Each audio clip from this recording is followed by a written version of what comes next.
जय श्री कृष्णा, राधे राधे। आपका बहुत स्वागत है मेरे चैनल दिव्य दर्शन बाय मंजू में। आज दिनांक है 11 सितंबर और दिन है गुरुवार। आज आश्विन मास के कृष्ण पक्ष की चतुर्थी तिथि दोपहर 12:45 तक रहेगी। इसके बाद में पंचमी तिथि प्रारंभ हो जाएगी। इस समय पितृपक्ष चल रहे हैं और आज बृहस्पतिवार का दिन है, जो बृहस्पति देव को समर्पित है, जो देवों के गुरु हैं और प्रसन्न होने पर सभी मनोकामनाओं को पूर्ण करते हैं। तो प्रिय श्रोताओं, आज आप सुनेंगे बृहस्पतिवार की पौराणिक कथा। इस कथा को अंत तक सुनिएगा और अगर आप मेरे चैनल पे नए हो तो मेरे चैनल को सब्सक्राइब करना मत भूलिएगा। तो चलिए बिना विलंब के रसपान करते हैं आज की इस दिव्य कथा का। प्राचीन काल में एक बहुत ही निर्धन ब्राह्मण था। उसकी कोई संतान नहीं थी। वह नित्य पूजा पाठ करता, लेकिन उसकी पत्नी न स्नान करती और न किसी देवता का पूजन करती। इस कारण ब्राह्मण देवता बहुत दुखी रहते थे। भगवान की कृपा से ब्राह्मण के यहाँ एक कन्या उत्पन्न हुई। कन्या बड़ी होने लगी। प्रातः काल स्नान करके वे भगवान विष्णु का जप करती, बृहस्पतिवार का व्रत करने लगी। पूजा पाठ समाप्त कर पाठशाला जाती तो अपनी मुट्ठी में जौ भरकर ले जाती और पाठशाला जाने के मार्ग में डालती जाती। लौटते समय वही जौ सोने की हो जाती तो उनको बीनकर घर ले आती। एक दिन वह बालिका सूप में उन सोने के जौ को फटक कर साफ कर रही थी। तभी उसकी माँ ने देख लिया और कहा, बेटी, सोने के जौ को फटकने के लिए सोने का सूप भी तो होना चाहिए। दूसरे दिन गुरुवार था। कन्या ने व्रत रखा और बृहस्पति देव से सोने का सूप देने की प्रार्थना की। बृहस्पति देव ने उसकी प्रार्थना स्वीकार कर ली। रोजाना की तरह वह कन्या जौ फैलाती हुई पाठशाला चली गई। पाठशाला से लौटकर जब वह जौ बीन रही थी तो बृहस्पति देव की कृपा से उसे सोने का सूप मिला। उसे वह घर ले आई और उससे जौ साफ करने लगी, परंतु उसकी माँ का वही ढंग रहा।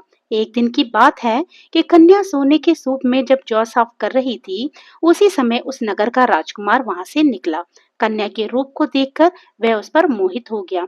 राजमहल आकर वह भोजन तथा जल त्याग कर उदास होकर लेट गया। राजा को जब राजकुमार द्वारा अन्न जल त्यागने का समाचार प्राप्त हुआ तो अपने मंत्रियों के साथ वह अपने पुत्र के पास गया और कारण पूछा। राजकुमार ने राजा को उस लड़की के घर का पता बता दिया और सारी बात बताई। मंत्री उस लड़की के घर गया। मंत्री ने ब्राह्मण के समक्ष राजा की ओर से निवेदन किया कि राजकुमार आपकी कन्या से विवाह करना चाहते हैं, और फिर जिसे ब्राह्मण देवता ने स्वीकार कर लिया। कुछ ही दिनों के बाद ब्राह्मण की कन्या का विवाह राजकुमार के साथ संपन्न हुआ। इधर कन्या के घर से जाते ही ब्राह्मण के घर में पहले की तरह गरीबी का निवास हो गया। एक दिन दुखी होकर ब्राह्मण अपनी पुत्री से मिलने गए।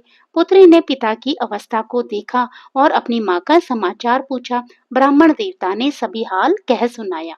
कन्या ने बहुत सा धन देकर अपने पिता को विदा किया। कुछ दिनों बाद फिर वही हाल हो गया।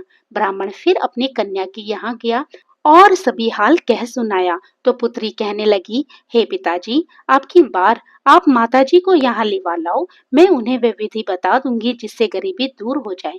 ब्राह्मण देवता अपनी पत्नी को साथ लेकर अपनी पुत्री के पास राजमहल पहुंचे तो पुत्री अपनी माँ को समझाने लगी, माँ, तुम प्रातः काल स्नानादि करके विष्णु भगवान का पूजन करो तो सब दरिद्रता दूर हो जाएगी। परंतु उसकी माँ ने उसकी एक बात भी नहीं मानी।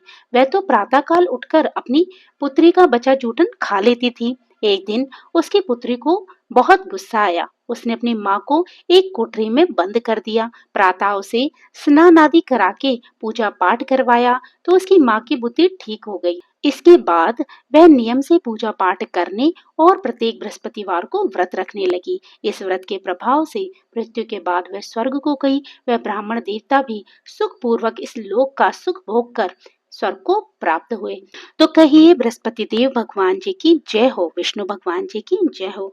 तो प्रिय भक्तों, ये थी बृहस्पतिवार की सुंदर कथा। ये कथा आपको कैसी लगी कमेंट करके बताइएगा। अच्छी लगी हो तो लाइक कीजिएगा। अगर आप मेरे चैनल पे नए हो तो प्लीज मेरे चैनल को सब्सक्राइब करना बिल्कुल भी मत भूलिएगा। तो फिर प्रभु का नाम लेते रहिए और पुण्य के भागी बनते रहिए। जय श्री कृष्ण, राधे राधे।